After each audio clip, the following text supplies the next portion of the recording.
What if the police suspect that a fugitive is hiding in your house? That's exactly what we're talking about today. Let's get started.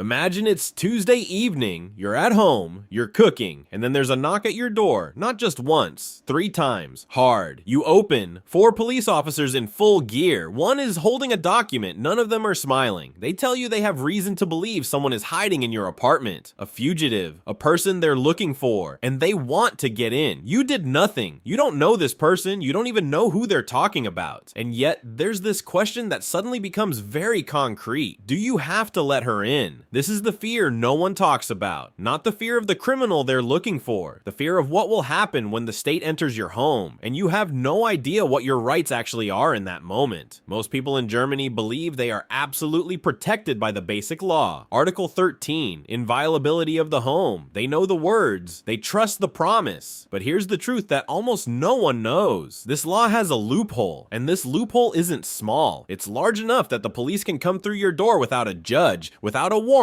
without your permission, and it's perfectly legal. This is not the exception. This is the system. The question isn't whether you believe it. The question is, what would you actually say in this moment? Let's start with the moment that, for most people, is the first. You're standing at your door, the police are there, and you feel something you probably didn't expect. Genuine confusion.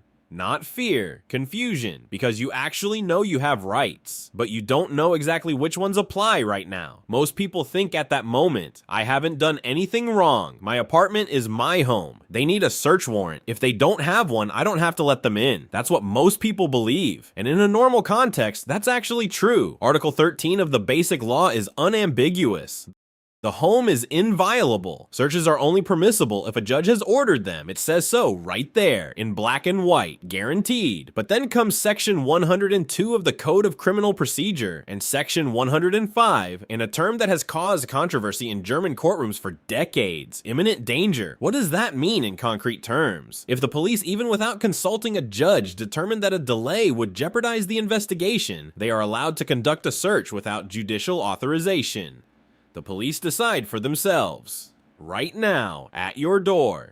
And here's the part you need to know. In its landmark decision of February 20th, 2001, the Federal Constitutional Court explicitly stated that the term imminent danger is used too frequently and too carelessly in practice. Germany's highest court, not critics, not activists, the court itself. What the ruling meant in concrete terms. The police cannot simply claim there wasn't time for a judge. They must justify this, document it, and if they cannot, the search is unconstitutional. But do you know what happens then? You're standing at the door. They're already inside. Karen Mueller, a teacher from Hanover named, changed the case, documented experienced exactly this in March 2019. The police were looking for her then ex-boyfriend for whom there was an arrest warrant. They believed he was with her. He wasn't. He hadn't been with her for months. They had no judicial warrant. They declared imminent danger. They searched 4 rooms, and when it was all over, her apartment was ransacked. Her laptop on the table had been opened, and her ex-boyfriend was nowhere to be found. What she should have said, and what you should say if you ever find yourself in this situation, is precisely this. I request to see the judicial search warrant. If imminent danger is cited, I request that this be documented in writing. I expressly object to the search without obstructing it. Say that. Exactly that. Loudly, calmly, and then let them in if they insist on entry, because physical resistance is not a legal defense, but your verbal objection protects your later legal recourse. Now imagine a different situation. You are not the resident. You are the landlord. The police aren't outside your apartment, outside the house you rent out, and they're telling you they need access to your tenant's apartment because they believe a fugitive is hiding there. You might be thinking, I'm the owner, I can decide this, I can give them the key. That's wrong, and it could cost you dearly. Traces or wanted persons are suspected to be. The hurdle here is theoretically higher, and a court order is generally required, but in practice, if an officer claims imminent danger, the hurdle can be quickly overcome. Thomas Bergman, an accountant from Frankfurt, experienced exactly this in 2017. The police searched 3 apartments in the building without a warrant citing imminent danger, and the wanted man wasn't there. His later judicial review found the search unlawful, but he received no compensation for the damaged door. That's the gap no one talks about. You might might be right and you might win, and yet it doesn't change what's already happened. What happens if you actively help the police find the wanted person and they arrest him in your apartment? Are you then protected? The answer depends on a question most people don't ask. Did you know he was wanted? If you knew and still provided accommodation, you could face charges under sections 257 and 258 of the Criminal Code. Section 257 includes prison sentences of up to 5 years for offenses committed on a commercial or organized basis. In a typical case, the risk is significantly lower, and the crucial question is always, what did you know and when?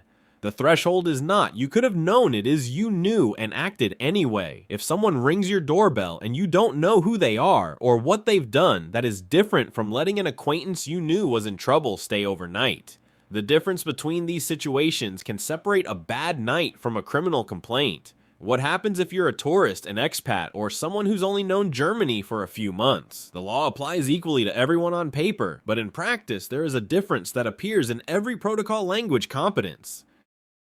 If you don't speak German and the police are at your door, you have a legal right to an interpreter. This right stems from Article 6 of the European Convention on Human Rights and is written into the German Code of Criminal Procedure. However, this right applies to interrogations and court proceedings. It does not automatically apply the moment the police say they are entering your home. At this moment, at this door, you're on your own. A British exchange student in Berlin did not fully understand the situation when the police explained why they were entering. He said nothing and did not object, and he let them in. As a result, he lost the right to later challenge the search legally because there was no recorded objection. The word everyone should know in German is, I disagree. Disagreement. Those two words can change everything. Now comes the verdict that changed everything. The Federal Constitutional Court ruling of the 20th of February 2001 reshaped police practice. The case was number 2 BVR 1444400, and it came from Bavaria. Police had searched an apartment without contacting a judge, claiming there had not been time. The court examined the case closely and said the requirement of a judicial warrant is not a bureaucratic obstacle. It is a fundamental right, and authorities must try to contact a judge even under time pressure. Following this ruling, police practice regarding imminent danger had to be reassessed. Public prosecutors and police had to document why a judge could not be reached. Not just because things had to move quickly. Specific reasons were required. This is the ruling you should know because it gives you a tool to challenge an unlawful search after the fact. If a search is found unlawful, evidence found during it may in some circumstances be excluded. This is called the prohibition on gathering and the prohibition on using evidence. In other words, the police find something, but if the search was unconstitutional, that something might not be used against you. Now pause for a moment. There is a truth you only understand when you put everything together. The German Basic Law was written in 1949 by people who knew what happens when the state enters homes unhindered. Article 13 is not a legal detail. It is a reaction to the Gestapo and systematic intrusion into private life. Yet the system that guarantees this protection has developed routines that suspend it under certain circumstances,